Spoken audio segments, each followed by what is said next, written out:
চালানোর চেষ্টা করবে। আমার আস্থা ছিল, বিশ্বাস ছিল, ওনার প্রতি আমার যে শ্রদ্ধাবোধ সম্মান ছিল, আমি মনে করছিলাম উনি ভালো কিছু করবেন, উনি মনের থেকে কিছু করবেন। কিন্তু গতকালকের পর থেকে আমার মনে হয়েছে যে ওনার মেরুদণ্ড নাই আছে। তো এসপি কিশোরগঞ্জ কি করে তদন্ত করবে?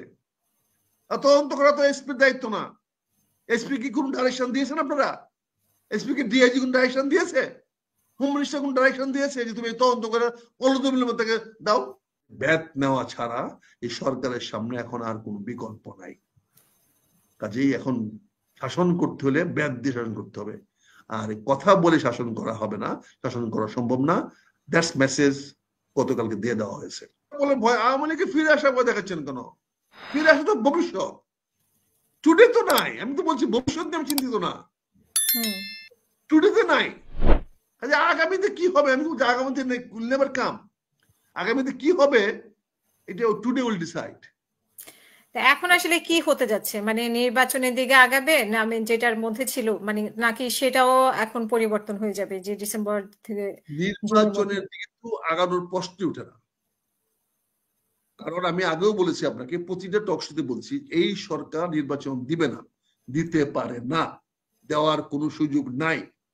ডক্টর ইউনূস সাহেব কোন অবস্থাতেই নির্বাচন দিবে না। নির্বাচন দিলে যাদের জন্য নির্বাচন দিবে তাদেরকে তো উনি জয় করে আনতে হবে, আর জয় করে আনতে না পারলে তারাই তা গালি দেবে, তারাই তাকেই অকথ্য ভাষায় গালাগালি করবে, যেমন ভাবে অকথ্য ভাষায় গালাগালি করেছে কদিন আগে, পরশুদিন দেখছি বিভিন্ন রাজনৈতিক দল নেতারা, ইসলামী দল নেতারা যে ভাষায় কথা বলেছে, শেখ হাসিনাকে এই ভাষায় কথা বলে নাই।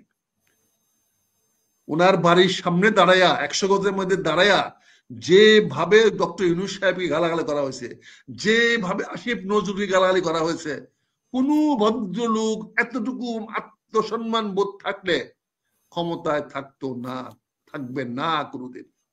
এই গালাগালি তো লুকানো না, দেখেন না, ইউটিউবে দেখেন, টেলিভিশনে দেখেন, জাতীয় টেলিভিশনগুলো দেখেন কিভাবে গালাগালি করা হচ্ছে। তারা তো আর ইলেকশন দিয়ে আর নতুন করে গালি খাবে? ইলেকশন দিয়ে যদি ওরা জয়লাভ করাইতে না পারে বলেন, তাহলে সেই ইলেকশন না দিলে ওরাই তো ওরাকে গিয়ে পিটাবে, যে বেটা তুই টাকা খাইয়া অমুক দলের কাছে টাকা খাইয়া অমুক দেশের বিদেশের পক্ষে নিয়ে অমুককে জিতে দিছস, ওরাই তো বলবে। আর যারা জয়লাভ করবে তারা তো কিছু বলবে না, তারা তো ডক্টর ইউনূসকে মাথা নিয়ে নাচবে, কিন্তু পথ তো দিবে না। বুঝতে পারছেন না? এবং অনেকে তো কাজে এটা তো বুঝতে পারে ডক্টর ইউনূস এরকম একটা বিতর্কের মধ্যে যাবে না। উনি যে কদিন পারবে দেশটাকে ভালো চালানোর চেষ্টা করবে। আমার আস্থা ছিল, বিশ্বাস ছিল, ওনার প্রতি আমার যে শ্রদ্ধাবোধ সম্মান ছিল, আমি মনে করছিলাম উনি ভালো কিছু করবেন, উনি মনের থেকে কিছু করবেন। কিন্তু গতকালকের পর থেকে আমার মনে হয়েছে যে ওনার মেরুদণ্ড নাই। মেরুদণ্ডহীন মানুষ দিয়ে রাষ্ট্র শাসন হয় না, স্টেটসম্যান হয় না। Statesman can die but cannot bow down. Statesman, রাষ্ট্রনায়কেরা জীবন দিতে পারে, মাথা নত করতে পারে না, তারাই হল স্টেটসম্যান। আর আমার মতো তো ফালতু পলিটিশিয়ানরা আজকে এই দলে যাবে, কালকে ওই দলে যাবে, আজকে ওর পা চাটবে, কালকে ওর পা চাটবে। আমরা তো কোনো ফ্যাক্টর না, because we are not leader. আমরা সুবিধাবাদী, সুবিধাভোগী। আমরা যে যেখানে পাবো, যেখানে হালুয়া পাবো সেখানে দৌড়াবো। আমার মতো আমার বহুত হাজার হাজার ভাই বোন বাইরে আছে, আমি তো একা না, আমার মতো বহুত আছে, আমিও তাদের মতো একজন। আমরা তো এলাম ভুক্তভোগী, যেখানে পাবো সেখানে খাবো, যেখানে পাবো সেখানে খাওয়ার জন্য লাফায় পড়বো। কিন্তু যদি আমি স্টেটসম্যান হতে চাই, আমার যদি রাষ্ট্রনায়ক যদি পদক্ষেপ নিতে চাই, তাহলে আমাকে জীবন দিতে হবে, কিন্তু মাথা নত করতে পারবো না। বলছি তো যে আমি মানে গরু জবা দিতে খাইতে আসবে না আওয়ামী লীগের দিলে, বুঝছেন না? আমি খুশি তো। কেন আসতে পারবে না? কেন খুশি জানেন? কারণ এই দেশে আমার আপনার নিরাপত্তা নাই, এই দেশে সাধারণ মানুষের নিরাপত্তা নাই। এই জন্য আমি হ্যাপি। এই জন্য আমি বলতে হচ্ছে আওয়ামী লীগকে বহিষ্কার করার জন্য আমি গরু খাওয়াইতে চাই মানুষকে, কারণ আমি নিরাপদ থাকবে না। এমন কোন বাপের বেটা আছে বলতে পারবে আজকে এটা যে সরকার ভুল বলেছে, ভুল করেছে? টিকতে পারবে ঢাকা শহরে? টিকতে দিবে তাকে? তাকে ধরে নিয়ে যাবে, নাহলে মেরে ফেলবে। গুমের কথা বলেন, গুম কি শুরু হয় নাই? গুম কি এখন ওই যে মব জাস্টিসের নামে মানুষ হত্যা হচ্ছে না? মানুষকে মারা হচ্ছে না? মানুষের বাড়িঘর দখল করা হচ্ছে না? বলেন। মানে আগের সিস্টেম গুলোই আছে, কিন্তু আগেও কথা বিভিন্ন বলা যেত নামে না, আসছে, এখনো বিভিন্ন নামে যাচ্ছে আসছে, না, বিভিন্ন নামে এখনো আসছে। যাচ্ছে আদালতে না। কি হচ্ছে দেখেন না, আদালতে কি হচ্ছে দেখতেছেন না? বলেন, আপনি কি কারণে কিশোরগঞ্জের এসপি চাকরি যাবে? কি কারণে বলেন? কোন আইনে? সে কি অপরাধ করেছে? কিশোরগঞ্জে পুলিশে মোরাল ডাউন করে দিয়েছেন আপনারা কেন? তার কি দোষ? সে তো কিশোরগঞ্জে থাকে না।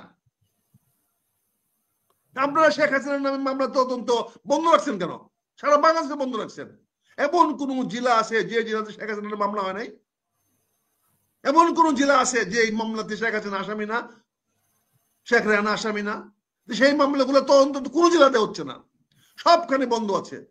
তো এসপি কিশোরগঞ্জ কি করে তদন্ত করবে? আর তদন্ত করা তো এসপির দায়িত্ব না। এসপি কি কোন ডাইরেকশন দিয়েছেন আপনারা? এসপি কি ডিআইজি কোন ডাইরেকশন দিয়েছে? হোম মিনিস্টার কোন ডাইরেকশন দিয়েছে যে তুমি তদন্ত করে অল্লদমিলের মধ্যে দাও? তাকে দেয় নাই। তাহলে তার চাকরি যাবে কেন? তার পক্ষে কথা বলার কেউ নাই। কিশোরগঞ্জে তার ওসি কি দোষ? দারোগার কি দোষ? তাকে কি ইনস্ট্রাকশন দিয়েছে? সে শেখ হাসিনা কোথায় পাবে তদন্ত করার জন্য? তাকে যদি কেউ বলতো 7 দিনের মতো তদন্ত দাও বা আসামিকে ধরো, আব্দুল হামিদকে অ্যারেস্ট করো, তাহলে বলতো। ওই আসামির মধ্যে কি যে কি ডাক্তার কে গেছে তার নাম কি আছে আসামিতে? সে নাই। আব্দুল হামিদের ছেলের নাম কি আছে আসামিতে? তা নাই। তাহলে তাকে কেন বিমানবন্দরে আটকাবেন আপনি? কি কারণে আটকাবেন? কোন আইনে আটকাবেন? আব্দুল হামিদকে কি আপনি বিদেশ যাইতে নিষিদ্ধ করেছেন? কোন আদালত নিষিদ্ধ করেছে? তারপরে যে মানে মামলা আছে, গ্রেফতারও তো করেনি। তারপরে মামলা তো আছে। মামলা নিয়ে ডক্টর ইউনূস কতবার কাছে আসছে বলেন? হ্যাঁ, মামলা নিয়ে গেছি না, আমরা মামলা আসছি না, ওনাকে তো, গেছি না। হ্যাঁ ওনাকে গ্রেফতার করা মামলা হয় নাই, আছে, তো ওনাকে তো মামলার বিদেশ সঙ্গে নিষেধাজ্ঞা ইমিগ্রেশন, দেওয়া হয়নি। মামলার সঙ্গে ইমিগ্রেশন সম্পর্কটা কি? সম্পর্ক নেই, সম্পর্ক নেই। আমার চলাচলে তো মামলা বাধা সৃষ্টি করে নাই। মামলা হয়েছে, আদালতে যখন ডাকবে আমি যাব। হুম। আদালত যদি আমাকে মনে করেন না আমাকে জেলে রাখতে হবে, জেলে রাখবে। আদালত তো কারো চলার বাধা নিষেধ করে নাই, দেশের ভিতরেও করে নাই, বাইরেও করে নাই। তাদের কিন্তু বাধা নিষেধ দেওয়া হয় না। কিন্তু এই কথাটা বলবে কে? কাকে কে বলবে? বিবেকহীন মানুষের সামনে কথা বলে কি হবে? আইন যারা অমান্য করে তাদের সামনে কথা বলে কি হবে? কি লাভ হবে? নিজের নিজের জীবনের নিরাপত্তা নষ্ট হবে, নিজের ক্ষতি হবে, আমার জানমালে ক্ষতি হবে। তারপরে আপনাদের কথায় চুপ থাকতে পারি না, বলে ফেলি। কিন্তু কেন হচ্ছে এগুলা? এগুলা কি নিয়মে হচ্ছে বলেন? আপনি ঘোষণা দেন যে প্রধানমন্ত্রী বাড়ির আশপাশে সভা হবে না, আর সভা হচ্ছে, চলতেছে সভা। আপনি টেলিভিশনে বল নিষিদ্ধ ঘোষণা করা হলো, তো নিষিদ্ধ তারা মানে নাই, কি করতে পারছেন? এইগুলো করে লাভ কি? করছেন এর কেন? আগেও তো আলটিমেটাম ছিল, এর আগেও তো রাষ্ট্রপতির ব্যাপারে আলটিমেটাম ছিল, আরো অনেক বিষয় নিয়ে তারা আন্দোলন করেছিল, কোনো কিছুই তো হয়নি, স্টপ হয়ে গেছে। এই যে মানে মোস্তফা সরোয়ার ফারুকীকে নিয়ে আলটিমেটাম ছিল, এগুলো তো কোনোটা কাজ হয়নি, কিন্তু এটা কাজ হলো আর কি। এটা কাজ হইলো কেন? এটা কাজ হইলো এই জন্য যে তারা দেখলো এটা। কিন্তু আমার মনে হয়, এত কথা তো অ্যাডভান্স বলা ঠিক না, আমার মনে হয় enough is enough, enough has been already done. আমার মনে হয় আর দাবি দাওয়া করে বোধহয় আর কোনো পার কেউ পাবে না। আমার মনে হয় এখন থেকে আর বোধহয় কোনো দাবি কর্ণপাত সরকার করবে না। কালকের মেসেজটা হলো এনাফ ইজ এনাফ, যাও চাইছো দিয়ে দিলাম, আর কোনো কথাবার্তা বলো না, এখন আমাদের কাজ করতে দাও। এটাই হবে বোধহয় সরকারের প্রকৃত ল্যাঙ্গুয়েজ। যদি সাহস থাকে, সৎ সাহস থাকে, বুকে পাটা থাকে, তাহলে এটাই হবে ল্যাঙ্গুয়েজ যে তোমরা যা করেছ করেছ, লেটস এন্ডস অফ ইট, এখানে শেষ, আর বাড়েও না। তারপরে কিন্তু action, opposite action will start. আর না হলে বেশি মারামারি, হানাহানি, কাটাকাটি হবে, সিভিল ওয়ার হবে, গৃহযুদ্ধ হবে। সেখানে হয়তো আমরা বয়স না, বয়স চলে গেছে, বয়সে ওদের মতো থাকতো তো দেখতাম। এখন তো বয়স চলে গেছে, মরবো, বেগরে প্রাণ দিব। এখন এখন তো প্রাণটা আর যুদ্ধ করে দিতে পারবো না, এখন মানে দাঁড়ায় থেকে মরতে হবে আর কি। বুঝতে পারছেন না? আপনারা বিদেশে আছেন, নিরাপদে না, আছেন, যুদ্ধ ভালো তো করেছেন, যুদ্ধ করার সময় তো যুদ্ধ করেছেন, ভালো ভবিষ্যতে আছেন, যুদ্ধ করেছেন। বিদেশে আছেন, শান্তিতে আছেন, আমাদের দেশে কথা বলেন। বুঝতে পারছেন না যে ভাষা এখানে হচ্ছে? তারপরে এই সরকার যদি নিয়ন্ত্রণ করতে না পারে, আওয়ামী লীগ শেষ, আওয়ামী লীগ তো এখন বলতে পারবো না, আওয়ামী লীগ নিষিদ্ধ হয়েছে, বিচার তো তুমি ইন অ্যাবসেন্সিয়া করবা, সেটাও করে ফাঁসি আদেশ দিতে পারো, করো। সেটা না দিলে দাবি ওদের বিরুদ্ধে হবে, দাবি তো বিচারকদের বিরুদ্ধে হবে, হাইকোর্টের বিরুদ্ধে হবে, সেখানে বিরুদ্ধে হবে না, করো, সেটা করো। কিন্তু সরকার মনে হয় এখন বলতে বাধ্য হবে যে বাবারে যা করছো করছো, যথেষ্ট করছো, তোমাদের অনেক কথা রাখছি, কথা শুনছি, এবার কিন্তু আর হবে না। এবার মনে হয় যাই না কি হবে, তবে সরকারকে থাকতে হলে হাতে ব্যাট নিতে হবে, আর যদি পালাতে চায় তাহলে তো ব্যাটের দরকার নাই, কিন্তু থাকতে হলে হাতে ব্যাট নিতে হবে। হাতে ব্যাট নেওয়া ছাড়া এই সরকারের সামনে এখন আর কোনো বিকল্প নাই। কাজেই এখন শাসন করতে হলে ব্যাট দিয়ে শাসন করতে হবে, আর কথা বলে শাসন করা হবে না, শাসন করা সম্ভব না। দ্যাটস মেসেজ গতকালকে দিয়ে দেওয়া হয়েছে। বাংলাদেশে অনেক আওয়ামী লীগ নাই, ছিল না 5ই আগস্টের পর থেকে। আওয়ামী লীগ কোনো ফ্যাক্টর না। আওয়ামী লীগ একটা ভীতু কাপুরুষের দল, তারা হারিয়ে গেছে, তারা দুর্নীতি করে এত বেশি দুর্বল হয়ে গেছে, তাদের পক্ষে এখন ফিরে আসা আর কোনো সম্ভাবনা আমি দেখি না। ফিরে আসার সুযোগ নাই, বুঝতে পারছেন? ফিরে আসার সুযোগ তাদের নাই। এখন বিদেশ থেকে তারা ফিরে আসার সুযোগ আছে, হাসিনাকে ফিরিয়ে আনা বা ফিরিয়ে আসা নিজে থেকে। উনি তো এই যে কয়েক মাস আগে বললেন না উনি আশেপাশে আছেন, টুক করে ঢুকে যাবেন, সেই ঢুকে যাওয়ার সুযোগ আছে কিনা? তো টুক করে ডুবায় মারেন, টুক করে চলে আসবেন।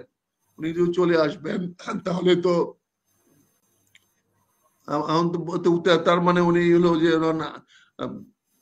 আমার ঘরে চোর ঢুকবে, এটা চোর তো বলে নাই, কিন্তু তালাটা আমার বড় করে মারতে হয় আর কি, দারোয়ান রাখতে হয়, একটা দারোয়ান পালতে হয়, আমার 20,000 টাকা বেতন দিতে হয়, কেন চুরি হইতে পারে। এখন এই কথার জন্য শেখ হাসিনার জন্য কি বলবেন, বুঝতে পারছেন না? এখন শেখ হাসিনা তো বাংলাদেশের রাজনীতিতে কোনো ফ্যাক্টর না, সে তো এখন নট কনসার্ন হয়ে গেছে। শেখ হাসিনাকে নিয়ে তো জনগণ এখন কোনো মাথা ব্যথা নাই, শেখ হাসিনাকে কাছে একজন মানুষ প্রত্যাশাও করে না। শেখ হাসিনা আসলে এর চেয়ে ভালো কিছু হবে, ভালো দিবে প্রত্যাশা করে না, কারণ 15 বছর শেখ হাসিনাকে মানুষ অনেক দেখেছে এবং তার দেওয়ার লেভেল সব শেষ করেছে। এখন মানুষের প্রত্যাশা ডক্টর ইউনূসের প্রতি এখনো প্রত্যাশা আছে, এখনো আছে। সেই প্রত্যাশা যদি পূরণ করতে পারেন তাহলে হয়তো উনি সম্মানের সঙ্গে থাকবেন, আর না হলে ওনাকে যারা আনছে তারা অসম্মান করবে। ওনাকে গত 2 দিনে যে অসম্মান যারা করেছে তারা ওনার আপন লোক, পর কেউ না, সবচেয়ে ওনাদের আপন লোক। যারা স্যারকে রিসিভ করার জন্য বিমানবন্দরকে দাঁড়ায় ছিল তারাই গত 2 দিনে স্যারকে ল্যাংটা করে ফেলেছে, স্যারের পিঠের চামড়া উঠে ফেলেছে গত 2 দিনে। যে বক্তব্যগুলো দিয়েছে এগুলা শোনার মতো না, এগুলা এগুলা মানে একটা এই রাষ্ট্রপতি থাকার কোনো, এই প্রধানমন্ত্রীর বা প্রধানমন্ত্রী থাকার কোনো অধিকার থাকে না এইসব বক্তব্যের পরে, বুঝতে পারছেন না? একটা কাজেই এখন উনি যদি এখন দেশটা শক্ত শাসন করতে পারেন, শক্ত হাতে শাসন করা মানে কিন্তু আমার উপর শক্ত না। শক্ত হাতে শাসন করতে হলে ওনাকে শক্ত হইতে হবে ওদের উপরে, তাদের উপরে, বুঝতে পারছেন? তাদের উপর শক্ত হতে না পারলে উনি টিকতে পারবেন না। আমার উপর শক্ত হয়ে লাভ নাই, বিএনপির উপর শক্ত হয়ে লাভ নাই। বিএনপি ওনার কাছে দাবি আদায় করতে যাবে না, বিএনপি তো দাবি বলতেছে একটা আদায় করতে যায় না, দাবি কিন্তু বাদকে বাদ বলে যাচ্ছে না। কিন্তু যারা উনাকে অপমান করবে, অপদস্থ করবে, তারা উনার লোক, তারা উনার পাশে আছে। তাদেরকে যদি উনি দমন করতে না পারেন তাহলে দুর্গতি, দুর্দশা, অপমান উনারই হবে। আমরা তো নাই, আমরা তো শেষ, আমাদের কি আছে, বুঝছেন না? আমাদের তো আর কিছু। কাজে আমি আপনাকে যেহেতু প্রশ্ন করেন বলতে হয়, বললাম। আমি আবার অনুরোধ করব, সবাইকে অনুরোধ করব, তরুণদের কাছে অনুরোধ করব, ধৈর্য ধরো বাবা, এইভাবে দেশ শাসন হবে না। আপনার এত কাফেরদেরকেও আমার নবী হযরত মুহাম্মদ সাল্লাল্লাহু আলাইহি ওয়াসাল্লাম ক্ষমা করে দিয়েছিলেন, কাফেরদেরকেও ক্ষমা করে দিয়েছিল, এবং উনি হজ করেন নাই, উনি জামাতে তো ক্ষমা করে দিয়েছিল আওয়ামী লীগকে, আবার কেন ওদের সমাবেশে গিয়ে আবার বক্তব্য রাখলো? না, জামাত কি করছিল এটা নিয়ে বলতে চাই না, কারণ জামাত নিয়ে তো আমি আপনাকে পরিষ্কার বলে দিয়েছি জামাতে কি।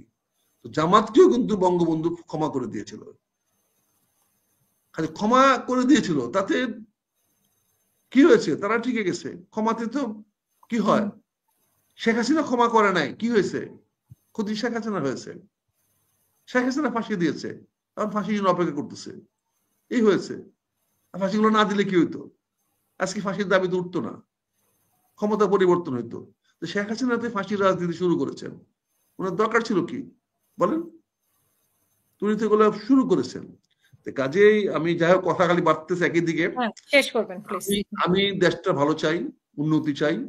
আমি আগামী এই দেশটা আমার আগামী দিনের প্রজন্মের জন্য, আগামী প্রজন্মের আমি শুভাশিস কামনা করি। আগামী প্রজন্ম শক্ত দেশের হাল ধরুক, তার সামনে এগিয়ে আসুক, আমি সেটা কামনা করি। কিন্তু যে তখন আমরা দেখতে পাচ্ছি যেভাবে তারা কথায় কথায় দাবির জন্য মাঠে নেমে যায়, যেভাবে হুঙ্কার তারা দেয়, তাতে খুব ভালো একটা কিছু বুঝছেন না। অনেক ধন্যবাদ।